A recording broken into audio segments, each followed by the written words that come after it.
ఎన్నికలు ముగిసిన తర్వాత చంద్రబాబు నాయుడు గారు ఆసరా పథకం కింద వేయవలసిన డబ్బులు మరియు విద్యా దీవెన కింద వేయవలసిన డబ్బులు జగన్మోహన్ రెడ్డి వేయడం లేదు. ఎందుకంటే జగన్ ఓడిపోతాడని జగన్కి తెలిసింది కాబట్టి వాళ్ళ కాంట్రాక్టర్లకి ఆ పైసలు 14,000 కోట్లు మళ్ళిస్తున్నాడు అని చెప్పి ఒక రూమర్ సృష్టించారు చంద్రబాబు నాయుడు గారు.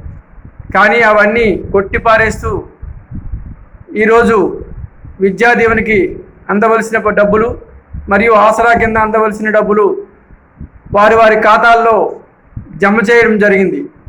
ఇప్పుడు చెప్పండి, దీన్ని బట్టి జగన్మోహన్ రెడ్డి గారు అంతే ఘంటాపథంగా మళ్ళీ వైఎస్ఆర్సీపీ వస్తుందని ధైర్యంగా ప్రజలకు ఒక సంకేతాన్ని అందజేసినట్లయింది. ఇప్పుడు నారా చంద్రబాబు నాయుడు గారు ఏం సమాధానం చెప్తారో చూద్దాం. సబ్స్క్రైబ్ చేసుకోండి, లైక్ చేయండి, షేర్ చేయండి. Thank you.